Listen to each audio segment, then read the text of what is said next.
જય હિન્દ મિત્રો, ફરી આવી ગઈ છું અકાઉન્ટ્સનું ઇન્ટ્રોડક્શન કરાવવા. હા મિત્રો, આજે આપણે ચર્ચા કરીશું ધોરણ 12 નું અકાઉન્ટ્સ કેવું હશે એના વિશે. મિત્રો, આપણે અકાઉન્ટ્સની અંદર પણ બે પાર્ટ ભણવાના છે. 11માં પણ બે પાર્ટ જ હતા.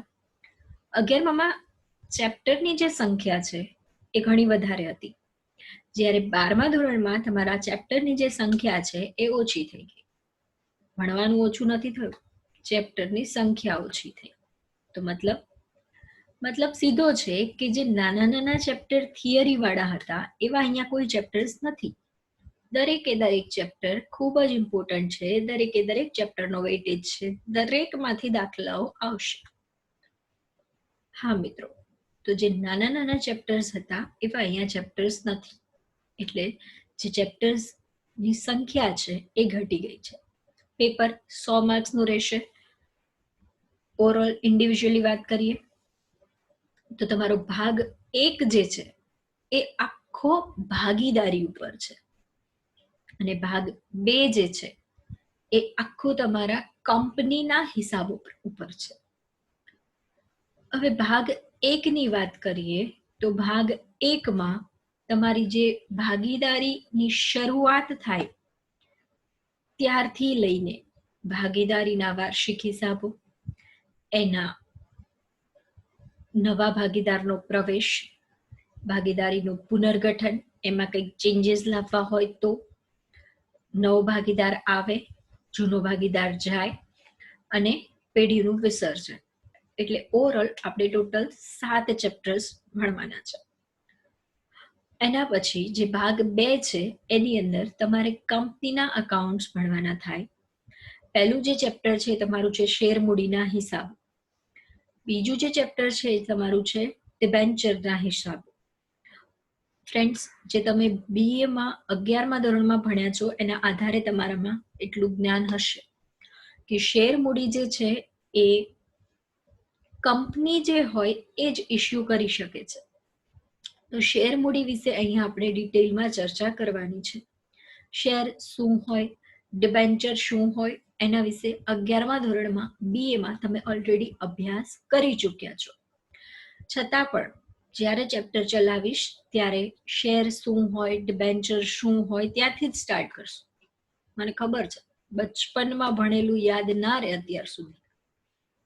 11મા ધોરણમાં જે મિત્રો મારી પાસે ભણી ચૂક્યા છે એમને બચપન એટલે શું એ ખબર પડી જાય. અઠવાડિયા પહેલા ભણ્યા હોય તો એ બચપન જ હોય, કેમ કે આપણે હંમેશા મોટા જ થતા જઈએ છીએ. ફ્રેન્ડ્સ, એના પછી તમારે ચેપ્ટર નંબર 3માં ભણવાના થાય છે કંપનીના વાર્ષિક હિસાબો. કંપનીના વાર્ષિક હિસાબો જે છે એનો તમારો વેટેજ છે 11 માર્ક્સનો. 11 માર્કનો એક દાખલો તમારો અહીંયા રહેશે કંપનીના વાર્ષિક હિસાબોનો, અને 11 માર્કનો એક દાખલો તમારો રહેશે ભાગીદારી પેઢીના વાર્ષિક હિસાબો. એટલે કે પાર્ટ 1 નો ચેપ્ટર નંબર 2 અને પાર્ટ 2 નું ચેપ્ટર નંબર 3. 11 માર્કના બે દાખલાઓ. વાર્ષિક હિસાબો શું હોય 11મા ધોરણમાં તમે ઓલરેડી ભણી ચૂક્યા છો. ફ્રેન્ડ્સ, એના પછી તમારે ભણવાનું થાય નાણાકીય પત્રકોનું વિશ્લેષણ. ઘણું ઇઝી ચેપ્ટર છે. એના પછી છે હિસાબી ગુણોત્તરો, સ્ટેટિસ્ટિક જેવું ચેપ્ટર છે, અને એના પછી છે રોકડ પ્રવાહ પત્રક. ફ્રેન્ડ્સ, ઓવરઓલ વાત કરું તો સ્ટેટિસ્ટિક્સમાં પાર્ટ 1 બહુ ઇઝી, પાર્ટ 2 હાર્ડ. અકાઉન્ટ્સમાં વાત કરું, પાર્ટ 2 તમને હાર્ડ લાગશે. સોરી પાર્ટ 1 તમને હાર્ડ લાગશે, પાર્ટ 2 એકદમ ઇઝી છે. હા મિત્રો, ઇવન તમને એવો ડર હશે મનમાં કે 12મા ધોરણમાં તો કંપનીના વાર્ષિક હિસાબો આવે છે, પણ ફ્રેન્ડ્સ, કંપનીના વાર્ષિક હિસાબો તમારા જે નોર્મલ તમે ભણ્યા છો એના કરતાં ઘણા ઇઝી છે. ઇવન ધોરણ 11માં તમે જે ભણ્યા એ વાર્ષિક હિસાબો કરતાં પણ કંપનીના વાર્ષિક હિસાબો ખૂબ જ સરળ છે. હવે આપણે પાર્ટ 1ના જે ચેપ્ટર છે એનું ઇન્ડિવિજ્યુઅલી થોડું ડિટેલમાં નોલેજ લઈએ. તો પહેલું જે ચેપ્ટર છે ફ્રેન્ડ્સ એ છે ભાગીદારી વિષય પ્રવેશ. વિષય પ્રવેશ એટલે શું? તો ભાગીદારી શું હોય? ભાગીદારીમાં જ્યારે પણ આપણે નોર્મલી કોઈ પણ અકાઉન્ટિંગ કરીએ છીએ તો કઈ કઈ ખાસ બાબતોને ધ્યાનમાં લેવામાં આવે છે. એ બધી બાબતની ચર્ચા છે. ચેપ્ટરનો વેટેજ ઓવરઓલ 4 માર્ક્સનો. એગ્રી, એક્ઝામ પર્પઝથી માત્ર 4 માર્ક, પણ ઓવરઓલ પાર્ટ 1માં તમે પહેલા ચેપ્ટરમાં જે ભણ્યા છો એ પૂરેપૂરા પાર્ટ 1માં તમારે ભણવાનું થાય. ફ્રેન્ડ્સ, પાર્ટ 1નું પહેલું ચેપ્ટર તમે સ્કીપ કરો છો તો એના લીધે તમારા પાછળના દરેક ચેપ્ટર પર એની ઇફેક્ટ આવી શકે છે. મિત્રો, તમારામાંથી ઘણા બધા એવા હશે કે જેમને એવું હોય કે પહેલા ઇઝી ચેપ્ટર ચાલુ કરીએ, ત્રીજું ચેપ્ટર છે તો એ એકદમ સૂત્રોના આધારે થાય છે તો એકદમ ઇઝી છે તો એ પહેલા ચાલુ કરી શકાય. પણ ના મિત્રો, અહીંયા આપણે સિક્વન્સ જાળવી જ રાખવી પડશે. કેમ કે જો તમે પાર્ટ 1નું પહેલું ચેપ્ટર વિષય પ્રવેશ શરૂઆતથી જ સ્કીપ કરો છો, નથી ભણતા, હા એક્ઝામ માટે 4 માર્ક્સ એગ્રી, પરંતુ એ આખા પાર્ટ માટે ખૂબ જ અગત્યનું ચેપ્ટર છે. માટે તમારે એને ધ્યાનથી સમજીને ભણવું પડશે, જે આપણે કાલથી શરૂ કરીશું. બીજું જે ચેપ્ટર છે એ છે વાર્ષિક હિસાબો. વાર્ષિક હિસાબો મિત્રો, તમે જે 11માં ભણ્યા છો એમાં 3 ખાતા બનતા હતા. એક તમે બનાવો વેપાર ખાતું, બીજું નફા નુકસાન ખાતું, આખું સર્વે, ત્રીજું. અહીંયા એમાં 2 એડ થશે, મોટા થઈ ગયા, 2 ખાતા એડ થઈ જાય. તો અહીંયા જ્યારે તમે ભાગીદારી પેઢીના વાર્ષિક હિસાબો બનાવો છો તો ખાતાઓ એડ થશે. કેમ ખાતા એડ થાય? સિમ્પલ વસ્તુ છે કે ભાગીદારી પેઢીમાં તમારે નફો વેચવો પડે. જ્યારે આપણે જે 11માં શીખ્યા એ શેના શીખ્યા? એકાંકી પેઢીના. એકાંકી પેઢીના એટલે વ્યક્તિગત માલિકીના, અને વ્યક્તિગત માલિકીના એટલે એક જ વ્યક્તિની માલિકી હોય, જેનો ધંધો છે એ જ નફો બધો ઘરે લઈ જવાનો છે. પૈસા લાવે છે તો પણ એ એકલો જ લાવે છે, લઈ જાય છે તો પણ એ એકલો જ લઈ જાય છે. માટે આપણે મૂડી અને ઉપાડ માટે પણ અલગ અલગ ખાતા રાખતા નથી. જ્યારે ધોરણ 12માં આપણે ભાગીદારીના વાર્ષિક હિસાબો ભણવાના છે, અને ભાગીદારીના વાર્ષિક હિસાબો ભણવાના છે તો અહીંયા એક કરતા વધારે વ્યક્તિ છે, માટે નફો વેચાશે, અને નફાને વેચવા માટે આપણે નફા નુકસાન ફાળવણી ખાતું તૈયાર કરવું પડશે. એ સિવાય મૂડી કોણ ક્યારે કેટલી લાવે છે, ઉપાડ કોણ કરે છે, એ બધી બાબતોની ગણતરી રાખવા માટે આપણે અહીંયા મૂડી ખાતાઓ પણ બનાવવા પડશે. માટે નફા નુકસાન ફાળવણી ખાતું અને મૂડી ખાતું આ 2 અહીંયા એડ થાય છે. એના પછી જે તમારું ત્રીજું ચેપ્ટર છે, અત્યંત સીધું સાદું અને સરળ ચેપ્ટર, પાઘડીનું મૂલ્યાંકન. કોઈને એકે ચેપ્ટર ના આવડતા હોય ને તો એને આ ચેપ્ટર આવડે, પાઘડીનું મૂલ્યાંકન. ખરેખર બહુ ઇઝી ચેપ્ટર છે. 4 માર્કનો તમારો એક સમ આવે છે, આમાંથી 1 માર્કનો એસક્યુ અને 1 માર્કનો એમસીક્યુ. એના પછીનું ચેપ્ટર છે ભાગીદારીનું પુનર્ગઠન. જો તમને ફ્રેક્શન વાળા સરવાળા બાદબાકી આવડતા હોય, એટલે કે 1/3માંથી 1/3 બાદ કરો તો કેટલું વધે? ધોરણ 5માં 6માં આ રીતના સરવાળા બાદબાકી આવતા હતા. જો તમને એટલું આવડતું હોય, હા લસા લેવો એટલું આવડતું હોય તો તમને આ ચેપ્ટર આવડી ગયું. એ સિવાય એમાં બીજું કંઈ આવતું નથી એક્ઝામ ઓરિએન્ટેડ. બાકી એવું ઘણું બધું આવશે જે તમારા ચેપ્ટર નંબર 5 અને 6 નો પાયો છે. સાંભળજો, ચેપ્ટર નંબર 4 એક્ઝામ માટે બહુ ઇઝી, કોઈ વેટેજ નહીં, સરવાળા બાદબાકી આવડી ગયું. પરંતુ ચેપ્ટર નંબર 4 માંથી જે નથી પૂછાતું એ પણ ભણીશું. કેમ? તો ચેપ્ટર નંબર 5 અને 6 એનો પાયો. હવે સમજો કે પુનર્ગઠન શું છે. પુનર્ગઠન એટલે શું? તો મિત્રો, પુનર્ગઠન એટલે કંઈક ચેન્જીસ લાવવા. આપણી જે ભાગીદારી પેઢી છે એના જેટલા ભાગીદારો છે એમની વચ્ચે જે પણ કોઈ કરાર છે, એ કરારમાં જ્યારે પણ કોઈ પણ પ્રકારનો ફેરફાર થાય તો એને પુનર્ગઠન કહેવાય. દાખલા તરીકે કે આપણા નફા નુકસાનનું પ્રમાણ બદલાઈ ગયું.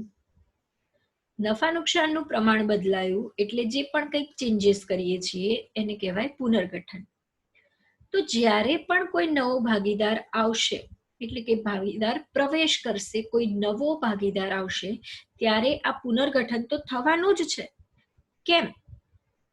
કે નફા નુકસાન ત્યારે નફા નુકસાનનું જે પ્રમાણ છે એ તો બદલાવાનું જ છે.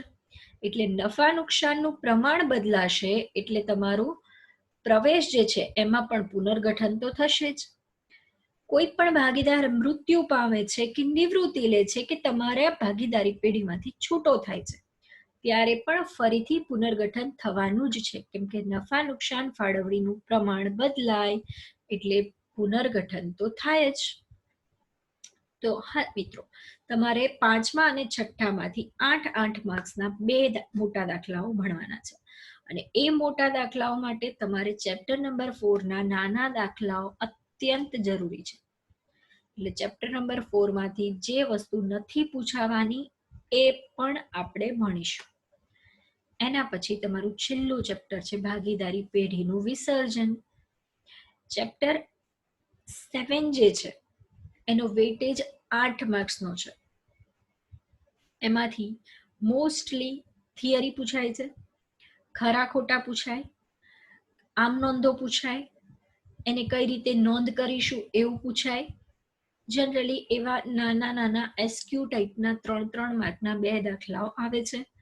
એકાદ ટૂંક નોંધ પણ આવી શકે છે, કેમ કે 3 માર્કના 2 બ્લુપ્રિન્ટ પ્રમાણે 3 માર્કના 2 પ્રશ્નો આમાંથી પૂછાશે. દાખલા પૂછાવાના ચાન્સીસ ઓછા છે અને એટલા માટે આમાં એક જનરલી એવું બનતું હોય છે કે એક શોર્ટ નોટ પૂછે છે, ટૂંક નોંધ, અને બીજો જે પ્રશ્ન હોય એમાં 1 માર્ક વાળા નાના નાના 3 પ્રશ્નો પૂછે છે એ રીતે. એટલે ઓવરઓલ જે તમારું ચેપ્ટર નંબર 7 જે છે એ આ મોંઘવારીના જમાનામાં સારું કહેવાય. કેમ? તો કે ભણવાનું બહુ ઓછું પણ વેઇટેજ 8 માર્ક્સનો. જ્યારે આગળનું ચેપ્ટર નંબર 5 એન્ડ 6 જે છે એમાં ભણવાનું બહુ બધું, ઘણું લેન્ધી ચેપ્ટર, લગભગ આપણા 10 થી 12 દિવસ માંગી લે એક ચેપ્ટર, એવું મોટું ચેપ્ટર છે અને તોય એનો વેઇટેજ 9 માર્ક્સનો જ છે. જ્યારે એના કમ્પેરિઝનમાં ચેપ્ટર 7 જે છે એનો વેઇટેજ 8 માર્કનો છે, પરંતુ ભણવાનું એમાંથી ઘણું ઓછું છે. એટલે ઓવરઓલ જે તમારા પાર્ટ 1ના મુખ્ય ચેપ્ટર્સ કહેવાય એ કયા કયા? તો ચેપ્ટર નંબર 2, ચેપ્ટર નંબર 5 અને ચેપ્ટર નંબર 6. ચેપ્ટર નંબર 2 વાર્ષિક હિસાબો તેમણે કીધા, 11 માર્કનો એક દાખલો મોટો પૂછાશે. ચેપ્ટર નંબર 5 અને ચેપ્ટર નંબર 6 8 માર્ક્સના 2 દાખલા. અને ચેપ્ટર નંબર 7 માંથી તમારે 8 માર્ક્સનું વેઇટેજ છે, પરંતુ એમાંથી પૂછાવાનું જે છે એકદમ નાનું છે, કોઈ પણ જાતના દાખલા નથી, ખાલી થિયરી જ છે. એટલે ઓવરઓલ મોટા વેઇટેજ વાળા તો તમારા આમાં 3 જ ચેપ્ટર ગણાશે, chapter number 2, chapter 5 and chapter 6. બાકીના જે ચેપ્ટર છે એમાંથી નાના નાના સમ્સ આવે, 3 માર્ક્સ વાળા અને 4 માર્ક્સ વાળા. ફ્રેન્ડ્સ, પેપર સ્ટાઇલની વાત કરીએ તો અહીંયા તમારે 2 માર્ક વાળા જે છે એ પ્રશ્નો નથી પૂછાતા. 1 માર્ક વાળા MCQ પૂછાય છે, 1 માર્ક વાળા SQ પૂછાય છે. સેક્શન C જે છે તમારો 3 માર્ક વાળો હોય છે. સેક્શન D જે છે એ તમારો 4 માર્ક્સ વાળો છે. સેક્શન E જે છે એ 8 માર્ક્સના 3 દાખલાઓ આવે છે. 2 દાખલા તમારા એક પ્રવેશનો, એક નિવૃત્તિનો, અને ત્રીજો જે છે 8 માર્ક્સનો એ તમારો આવશે શેર મૂડીના હિસાબો. એના પછી સેક્શન F તમારો 11 માર્કના 2 દાખલા, જેમાં પહેલો દાખલો તમારો રહેશે ભાગીદારી પેઢીના વાર્ષિક હિસાબો, બીજો દાખલો તમારો રહેશે કંપનીના વાર્ષિક હિસાબો. ફ્રેન્ડ્સ, પાર્ટ 2 ની વાત કરીએ તો પાર્ટ 2 માં શેર મૂડીના હિસાબો પતી જાય એટલે તમારો પાર્ટ 2 પતી ગયો સમજો. કેમ કે શેર મૂડીના હિસાબો જે છે એ એક એમાં મેઇન ચેપ્ટર છે કે જે તમને થોડુંક વધારે ધ્યાનથી ભણવું પડશે. પણ એ ચેપ્ટર બી તમારા માટે ઈઝી થઈ જશે. રીઝન કે ત્યાં ઘણા બધા પ્રશ્નો એક જેવા છે, વારંવાર રિપીટ થાય છે, જેના લીધે એ તમારી આમનોંધ જે છે એ થઈ જશે. હા મિત્રો, આમનોંધથી યાદ આવ્યું, ઘણા બધાને બહુ ટેન્શન હશે કે 11મા ધોરણમાં તો આમનોંધ આવડતી નહોતી. આપણને ટીચરે કીધું હતું કે આમ નોંધે તો નામાનો પાયો કહેવાય, એ નથી આવડતું તો હવે આપણો પાયો જ નબળો છે તો આગળ 11મું કેવી રીતે, 12મું કેવી રીતે જઈશે?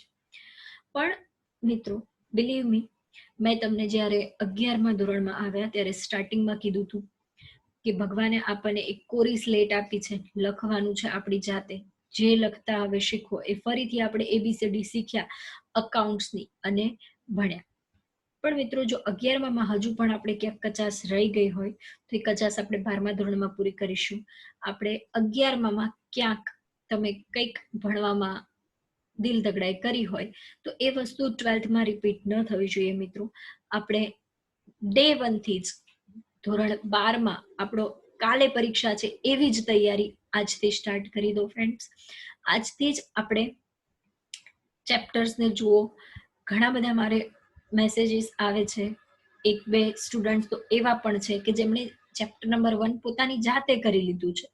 ચેપ્ટર નંબર 1ના દાખલાઓ તો થઈ જ ગયા બુકના, પણ એ લોકો પ્રેક્ટિસ વર્ક્સના દાખલા કરે છે. તો મિત્રો એમના જેટલા બધા જ આગળ કેમ નથી આવી શકતા? ટાઈમ બધાની પાસે સરખો છે, માઇન્ડ બધાની પાસે સરખું છે. તો બધા જ આપણે મહેનત કરીશું અને આગળ વધીશું. ધોરણ 11માં જે રિઝલ્ટ હતું એના કરતાં પણ આપણે વિશેષ આગળ રિઝલ્ટ લાવવું છે. એના માટે જ તૈયારી કરવાની છે. બસ, ઓલ ધ બેસ્ટ. જય હિન્દ.